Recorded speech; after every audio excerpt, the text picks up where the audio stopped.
بشائر الإيمان منارة الإحسان وللهدى عنوان.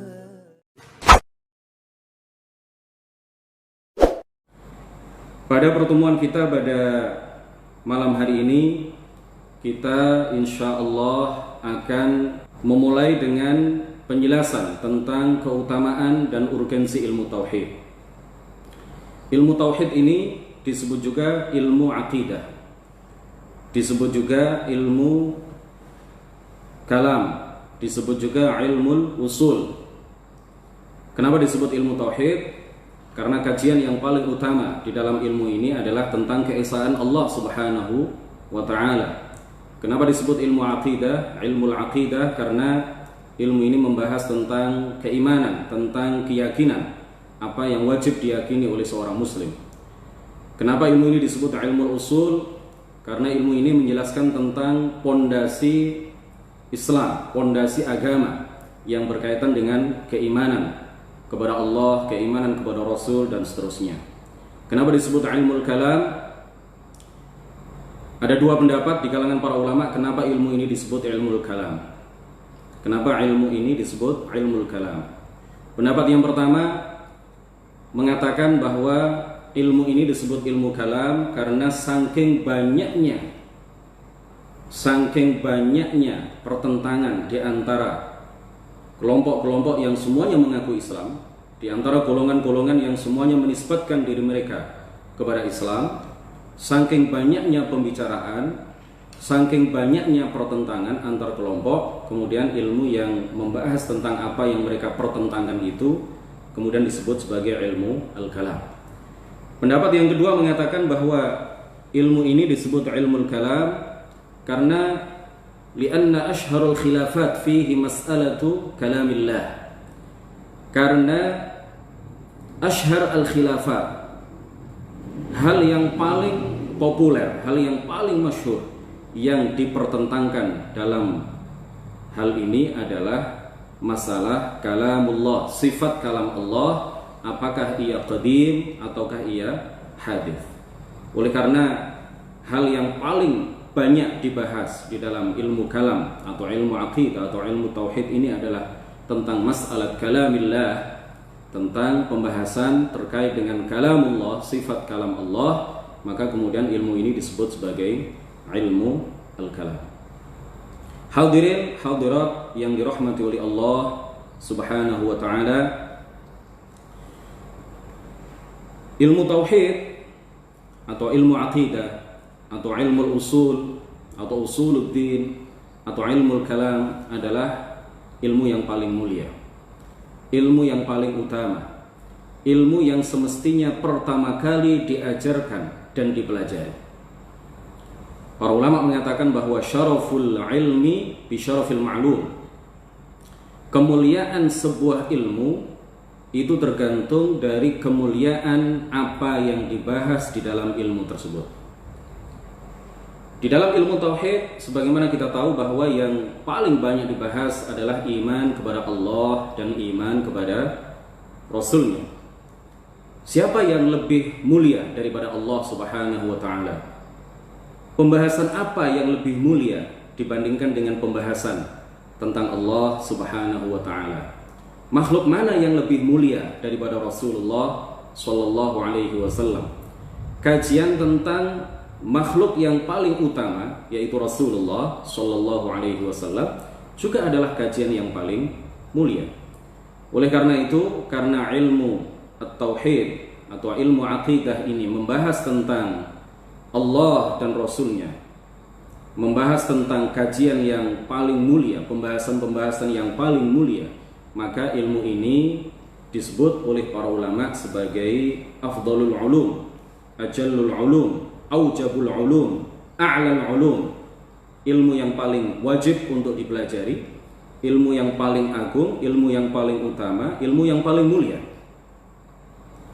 Allah Subhanahu wa ta'ala di dalam surat Muhammad ayat 19 berfirman, fa'lam annahu la ilaha illallah wastaghfir li dzambika walil mu'minina wal mu'minat. Fa'lam maka tetaplah engkau wahai Muhammad dalam pengetahuanmu. Begitu yang disampaikan oleh para ulama tafsir. Fa'lam ay dum ala ilmika, uthbut ala ilmika. Tetaplah dalam ilmumu wahai Muhammad, annahu la ilaha illallah, bahwa tiada Tuhan yang berhak disembah kecuali Allah subhanahu wa ta'ala. Kenapa para ulama menafsirkan ay dum ala ilmika, tetaplah engkau dalam ilmumu? Karena Rasulullah sudah tahu bahwa tiada Tuhan yang berhak disembah kecuali Allah, bahwa tiada Tuhan yang wajib disembah, tiada Tuhan yang wajib disembah kecuali hanya Allah, tiada Tuhan yang disembah dengan benar kecuali hanya Allah subhanahu wa ta'ala. Beliau sudah tahu. Oleh karena itu para ulama menafsirkan ayat ini fa'lam ay dum ala ilmika, begitu yang dikatakan di dalam kitab tafsir Al-Jalalain. Fa'lam annahu la ilaha illallah. Kemudian setelah itu Allah subhanahu wa ta'ala melanjutkan firman-Nya, wastaghfir lidzambika wal mu'minina wal mu'minat, dan beristighfarlah atas dosamu dan dosa orang-orang mukmin, baik laki-laki maupun perempuan. Nah, Rasulullah adalah orang yang maksum, beliau tidak punya dosa. Nah, Allah subhanahu wa ta'ala memerintahkan beliau untuk beristighfar ini supaya dicontoh oleh umatnya. Dan begitulah yang dilakukan oleh Rasulullah. Rasulullah kemudian paling tidak, inni la astaghfirullah fi kulli yaumin mi'ata marrah wa fi riwayatin 70 marrah. Sungguh aku, kata Rasulullah, meminta ampun, beristighfar kepada Allah subhanahu wa ta'ala dalam satu hari 100 kali, dan dalam satu riwayat yang lain 70 kali.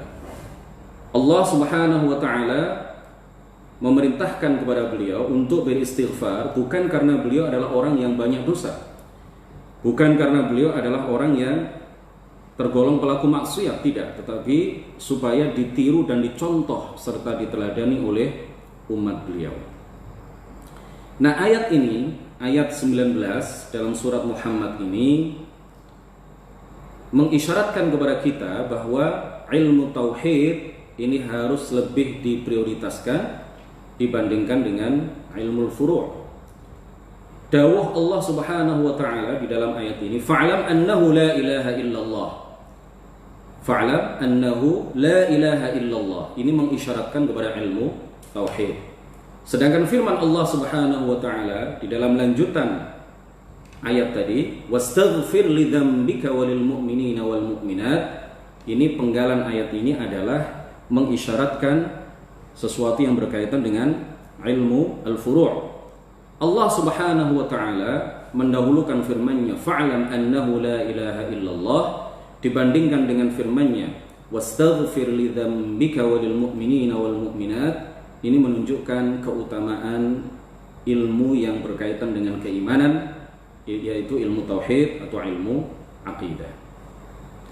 Di dalam sebuah hadis yang diriwayatkan oleh Imam Al-Bukhari, ketika ditanya Rasulullah sallallahu alaihi wasallam, ketika beliau ditanya oleh para sahabat, ayyul amali afdal, perbuatan apa yang paling utama, paling mulia ya Rasulullah?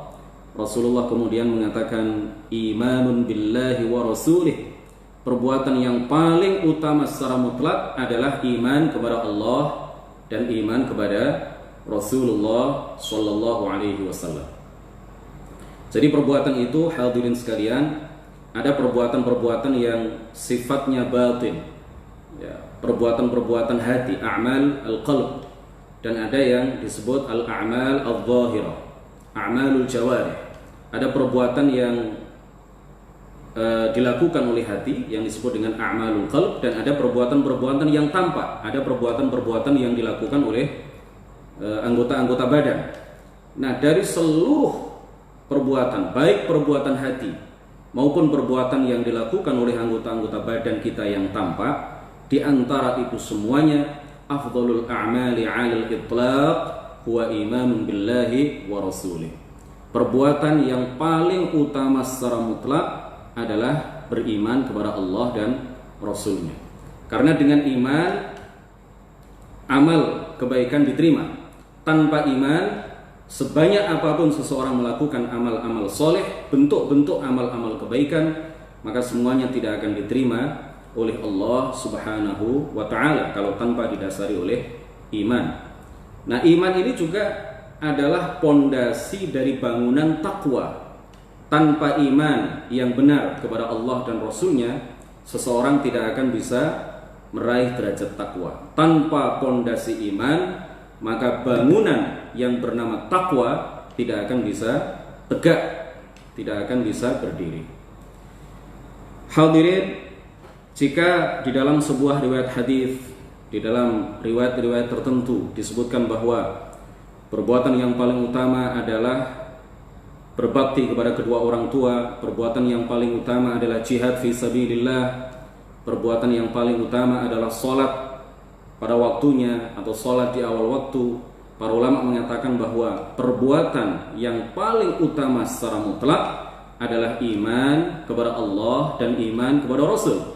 Sedangkan perbuatan-perbuatan lain, perbuatan-perbuatan baik lain, dan yang disebutkan di dalam beberapa riwayat hadis, maka perbuatan-perbuatan baik tersebut adalah di antara perbuatan-perbuatan yang paling utama. Di antara atau termasuk perbuatan-perbuatan yang paling utama adalah perbuatan-perbuatan tersebut. Sedangkan perbuatan utama, perbuatan yang paling utama, amal soleh yang paling mulia, yang paling utama, yang dengannya bentuk-bentuk amal soleh akan diterima oleh Allah Subhanahu wa ta'ala adalah iman kepada Allah dan iman kepada Rasulullah Sallallahu Alaihi Wasallam. Nah, hadis ini juga mengisyaratkan kepada kita bahwa ilmu tauhid adalah ilmu yang paling mulia, ilmu yang paling utama.